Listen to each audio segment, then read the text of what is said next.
Welcome to Strategy Speaks, the podcast of the Centre for Security, Diplomacy and Strategy at the Vrije Universiteit Brussels. My name is Daniel Fiott and I'm your host for the second episode in which we'll look at a year of elections in Taiwan and Europe.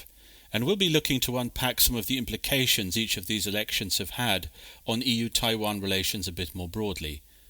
I'm very happy today to welcome my guest, Giulia Tercovich, who's a professor at the VUB and also the Assistant Director at CSDS. Thanks for joining us today, Giulia. Yeah, hi Daniel. Thanks for the invitation. It's great to be here talking to you today. So let me start by saying that this is the second CSDS policy brief we published on Taiwan. In the first one, which was published exactly 1 year ago, we focused more on the evolution of the narratives, of European narratives on Taiwan, and especially after the Russian invasion of Ukraine. So at the time of the first policy brief, there were a lot of unknowns and about the upcoming elections. So the idea came to write a second brief to take stock of this year's elections in Taiwan and Europe. So let me start by briefly going through what the elections in Taiwan meant. So Taiwan held its fifth democratic elections in January 2024. So Lai Ching-te from the Democratic Progressive Party, DPP, was elected as the new president of Taiwan, giving to DPP its third consecutive presidential terms.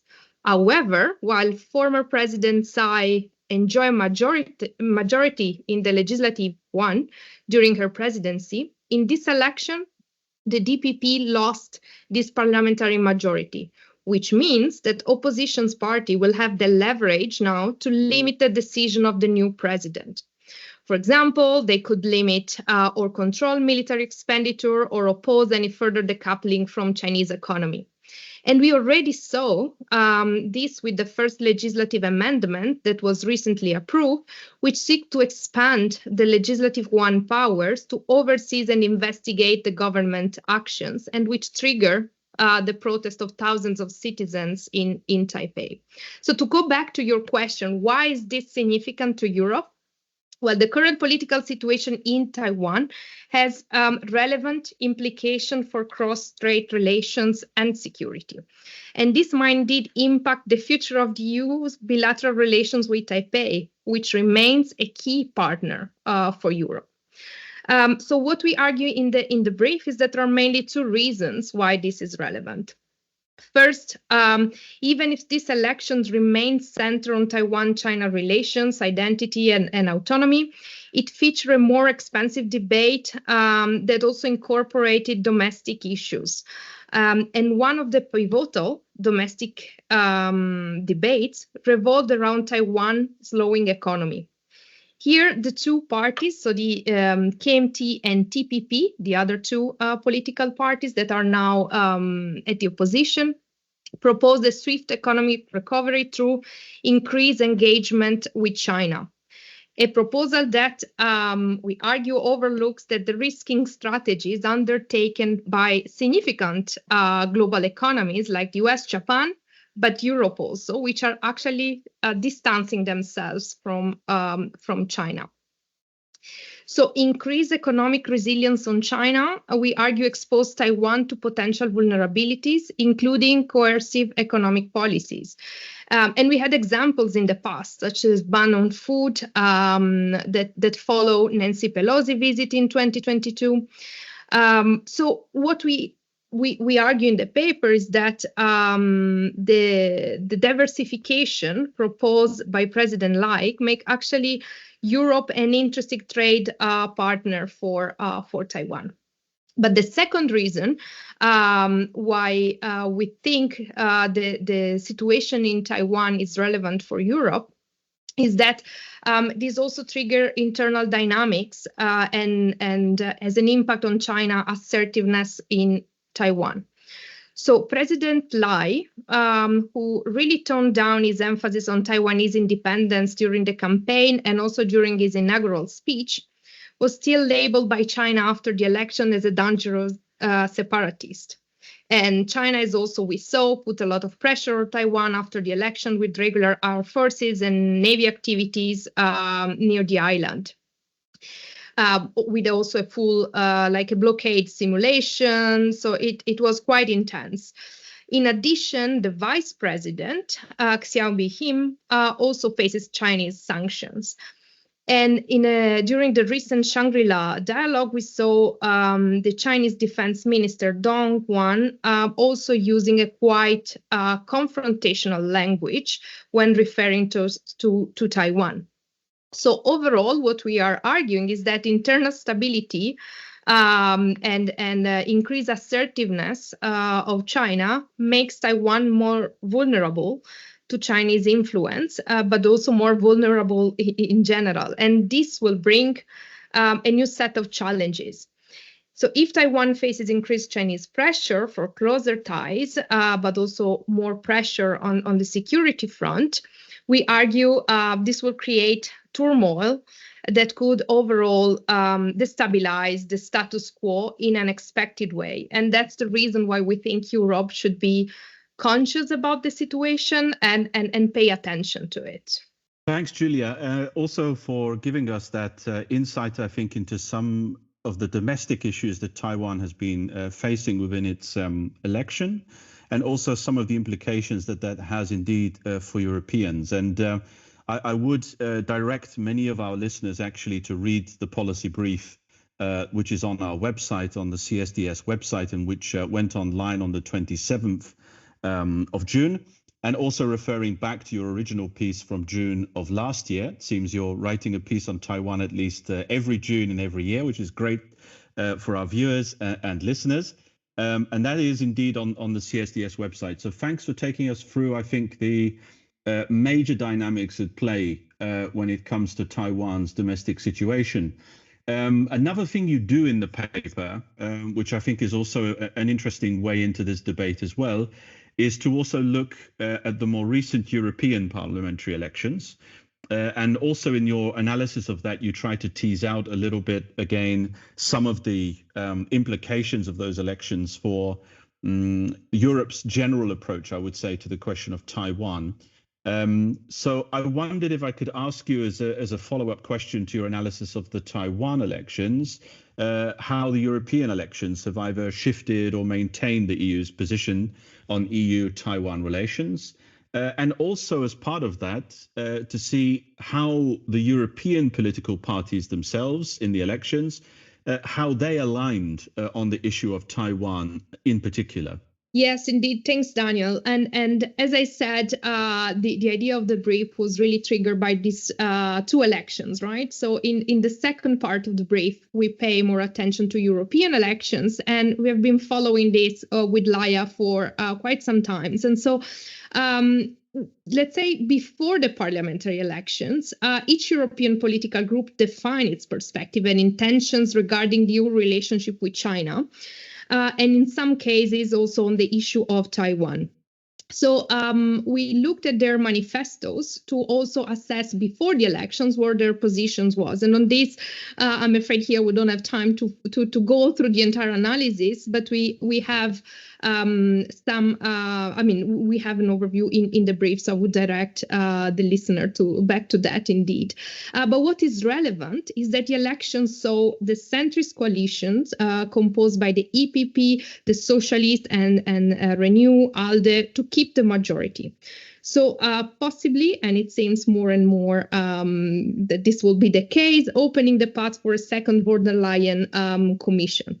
So overall, what we say in the brief is that the results do not immediately indicate any imminent shift in the parliament's policy towards China, although its discourse on China might become a bit more diverse. And what we say is that we can see the emergence of stronger voices with a bit of a more pro-China rhetoric, advocating for a more transactional approach. But what is interesting beyond, and here we might get into the details of how the European Union works, beyond the composition of the European Parliament, the impact of this European election is also on national political debates. And we saw that the elections results will also have an impact on the definition of, well, first, the new commission, as we said, von der Leyen, but will also include critical positions for the EU-Taiwan relations, such as the president of the commission, but the high representative as well as trade commissioner, the commissioner that will deal with technologies. These are all positions that will be defined or confirmed in the next months, and that will have an impact on EU-Taiwan relations. But going back to the role of and the focus of member states, and specifically France, Italy, Germany, that's so far right emerging, reinvigorating as political force. We also say that would be important to keep an eye on these national elections, in particular in France. Now I cannot go into details about all the upcoming election in France, but also the way German Chancellor Olaf Scholz was challenged by these elections might have an overall impact on the way Europe looks at its relationship with China, and also its relationship then with Taiwan. So in the brief, we also argued this is an important element that we will need to pay attention to, because a more right-wing leaning European Council might further increase the polarization of EU leaders vis-a-vis China. More broadly, beyond China, Europe is still working on its overall position on Indo-Pacific related issue. So we know that there is an EU Indo-Pacific strategy now, but a lot of European countries are still defining their position on this issue. And this is why it's really relevant and important to also look at member states' national positions on this. What is interesting to notice, and we have it in the brief, is that European Council adopted conclusion on China on the 30th of June 2023, which gives the idea of there is consensus on some aspect, and the consensus here is in particular on the agreement to oppose to any unilateral attempts to change the status quo by force or coercion. Why? Of course, Europe reaffirms its one China policy. So this is in the conclusion. There is agreement on member states on this aspect, but of course, not all details have been defined. So the work is very much still work in progress. But still, what is important to notice is that for the EU, Taiwan Strait issues remain increasingly important. So it's a process, but it still remains relevant. Thanks, Giulia, for helping us unpack the European approach. And I think one of the things I appreciated a lot when reading the policy brief was how you and Laia are also able to tease out some of the domestic constraints. And as you also said in your response, the fact that many member state approaches as well are still quite dynamic when it comes to the question of Taiwan, China, and Indo-Pacific a bit more broadly. So I really appreciated how you unpacked not just the European approach after the election, so within the political parties, and not also just the impact on the new leadership that will take its seat in the EU institutions very soon, but also, as you rightfully pointed out, the member state dynamics, which I think are also incredibly important here. A third question that I had for you also relates to one of the, I would say, core recommendations or planks of the policy brief, and as all policy briefs should do, come up with a recommendation and a pathway forward. And I think what you and Laia do very well in your brief is not just to look at the elections per se and some of the implications of the elections, but you also use both of those elections in Taiwan and Europe to also argue for a new so-called EU Taiwan Strait Playbook. So I guess where you're coming from is that you already have recognized that the EU has moved into certain positions, developed certain strategic points of departure, some elements of consensus as well in the EU's approach to the Indo-Pacific and to the Taiwan Strait in particular. But in your playbook, you say this is a particularly important time to think of a new playbook. So I guess my basic question to you is, first of all, what is this playbook? It sounds very interesting, but what is it in practice? And why do you think one is needed specifically now? Yeah, thanks, Daniel. And indeed, the name sounds quite appealing, but let me give you a bit of, to respond to your question. Indeed, I mean, as I was saying, there is a process going on and advancement has been done so far. So what we argue is like, okay, what's next? In Brussels, but also in the Indo-Pacific region in general, there are a lot of questions about, okay, what is Europe gonna do? Right. And very often I get the feeling that there is not clarity on first it's going to do in which situation. So, you know, sometimes we talk about what is Europe going to do in case of an invasion? What is Europe going to do in case of a blockade? So the idea of a Taiwan Strait playbook, let's say, is to start by saying, OK, what are we facing? What are the possible scenarios? And here what we argue is that in this scenario analysis, we should really include all options. I mean, going from increased assertiveness to accident, full-scale invasion, partial island invasion, and blockades as well. This would be already a useful exercise that will help putting on the table all possible options.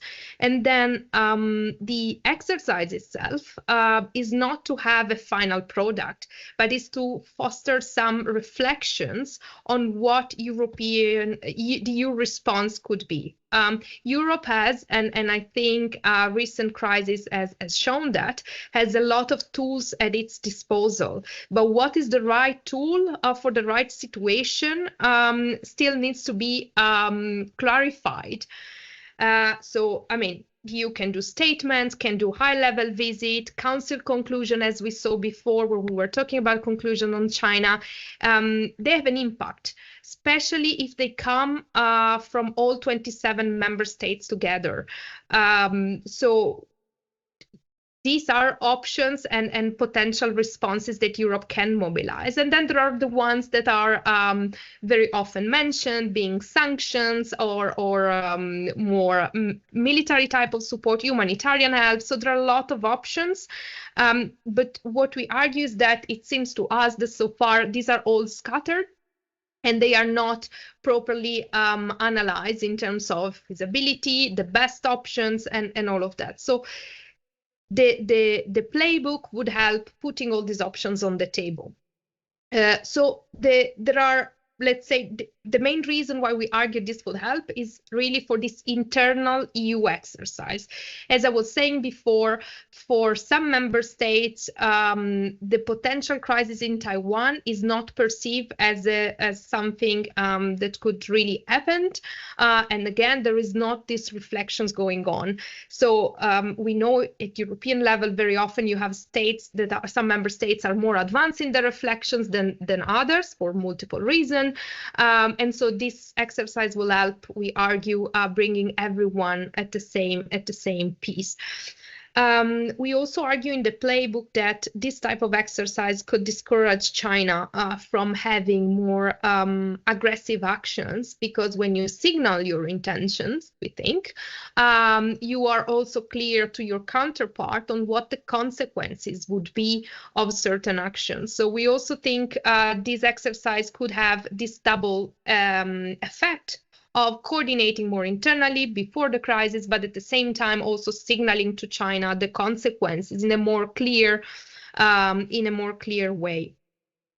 Let's say, if I can, abuse my time a bit here, I also want to explain a bit what we think should go into this playbook. As I said, it should start for us from this analysis of the potential scenarios. But then we also think would be important to highlight the economic magnitude that these tensions in the Taiwan Strait might have on Europe and its member states. We saw recently this is one of the main argument that Europe use, rightly so, to say why Taiwan Strait tensions are relevant for Europe. You know, very often this is perceived as a faraway region with limited impact for Europe, but actually we know that the economic impact on Europe might be quite significant. And on this, we need to remember Europe is Taiwan's third largest trading partners. It's Taiwan's largest source of foreign investment, but also Taiwan remain a key player in this global supply chain of key technologies. And here, I don't think we need to mention again the 60% of the world's semiconductor production is in Taiwan, and also 90% of the most advanced chips are produced in Taiwan. But before that, and moving the argument to the next level, we think it's also important to underline how maritime trade in the Taiwan Strait is one of the busiest shipping routes in the world, with a lot of ships crossing the strait. So the impact would also be on this aspect beyond the technology one. So disruption in the Taiwan Strait and in Taiwan would have really deep consequences, economic consequences for Europe. So we think this should be also made clear as an argument to say why we need to pay attention to the issue. We also think that such a playbook should take stock of other type of challenges, and in particular in the brief we focus on foreign information manipulation and interference for let's say two main reasons. Why? Because this is very relevant for Taiwan, because Taiwan has developed in the past years quite a lot of expertise on this issue. And at the same time, Europe also has grown see this as a growing challenge. And in the report, for example, we highlight how the first FIMI report was adopted in February 2023, and the report adopted by the European External Action Service also highlight China growing involvement in disinformation campaigns in Europe beyond Russia. So, of course, the main focus and the main priority so far in Europe is to focus on Russian actors. But there is already a perception that China is also playing a role here. And in addition, we also say that especially in light of the growing cooperation between China and Russia, including FIMI initiatives in the discussions between Europe and Taiwan, would really help discussing the respective positions on that, share notes, and overall increase the capacity of both actors here. And then if I can, maybe the last aspect that I'm really, I think it's really important in this exercise is the one of thinking about what is the right venue for Europe to coordinate its position. And that's the last element that we highlight, that it's important. Sometimes Europe has the tendency to focus, to be really inner looking in a sense, because there is a lot of coordination, as we said, that needs to be done. But what we say is also that on this exercise, Europe really needs to coordinate with other partners. And a lot of the cooperation so far is happening at bilateral level with partners in the region, being Japan, but also the US. And what we argue here is that there needs to be a reflection on what are the potential venues. The G7, we notice, emerge as one of the gatherings where Europeans can discuss the situation in the Taiwan Straits, but recently the NATO summit also provide useful venue. So I think a reflection should also happen at EU level and with partners on which is the best venue to have a more, if not multilateral, at least minilateral discussions to make sure we are on the same page on what is happening and also what different partners can contribute to. And sorry if I'm being too long, but yeah, we think this would be an helpful exercise for these different reasons, right? So for internal coordination, to coordinate externally with partners, but also to coordinate with Taiwan on the potential next priorities. Thanks, Giulia. I think what's abundantly clear from your response and also from the policy brief itself is that, in fact, we are at a rather compelling moment where it seems that, firstly, we have to try and understand, as you rightfully put it, what type of crisis might emerge. So we have to be prepared for all types of crises, I think, which is itself a compelling reason. But also, as you said, the need to coordinate internally between member states, institutions, and then partners. I think it makes it extremely clear. And in this sense, I think it's quite a pioneering idea to call for a playbook, not necessarily for the playbook itself, but as you rightfully put it, the process behind it, which enables us to think a bit more clearly. And another point that you raised right at the beginning, which I also found of real importance, is also maybe some of the ways in which we were not really prepared for the war on Ukraine. So also learning the lesson there about being a bit more in tune with potential scenarios in the future. So thanks so much for that, Giulia. I look forward to reading more of your work on Taiwan and also on EU-Taiwan relations in the coming months and year. Thanks so much, and please join us for our next episode of Strategy Speaks.